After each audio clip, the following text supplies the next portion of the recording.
ان فی الجنۃ لغرفا یری ظہورها من بطونها وبطونها من ظہورها او کما قال صلی اللہ علیہ وسلم۔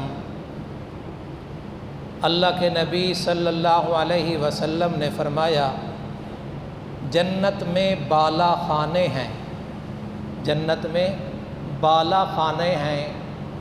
ان بالا خانوں کی تعریف کرتے ہوئے، ترغیب دیتے ہوئے فرمایا اس کی دیواریں اتنی صاف اور شفاف ہوں گی کہ اندر بیٹھا ہوگا تو باہر والی چیزیں نظر آئیں گی، باہر بیٹھا ہوگا تو اندر والی چیزیں نظر آئیں گی۔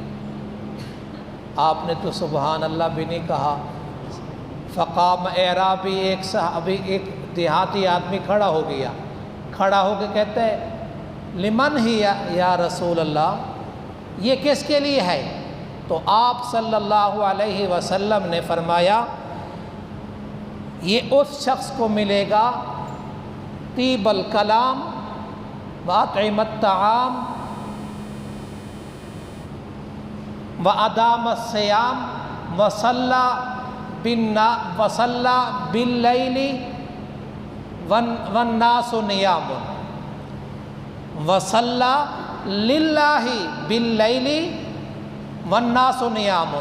فرمایا یہ اس آدمی کو ملے گا جو خوش اخلاقی والی باتیں کرتا ہے، نرم مزاج، نرم گفتگو کرتا ہے، اور غریبوں محتاجوں کو کھانا کھلاتا ہے، اور نفلی روزے رکھتا ہے، اور اس وقت نماز پڑھتا ہے اللہ تعالیٰ کے لیے، رات کا قیام کرتا ہے جس وقت سارے لوگ سو رہے ہوتے ہیں، یعنی تہجد کی نماز۔ تو پیارے آقا علیہ السلام نے اس ارشاد میں جنت کے بالا خانے کا تذکرہ کیا، اور اللہ رب العزت نے بھی فرمایا کہ والذین آمنوا وعملوا الصالحات، وہ لوگ جو ایمان لے آئے اور اچھے اعمال کیے، لَنُبَوِّئَنَّهُم مِّنَ الْجَنَّةِ غُرَفًا، قرآن مجید میں بھی غرفا کا تذکرہ آ گیا۔ فرمایا ہم ضرور داخل کریں گے ایسے لوگوں کو جنت کے بالا خانوں میں، جنت کے بالا خانوں میں ایسے لوگوں کو ہم داخل کریں گے، تجری من تحتی الانہار، اس کے سامنے نہریں بہتی ہوں گی،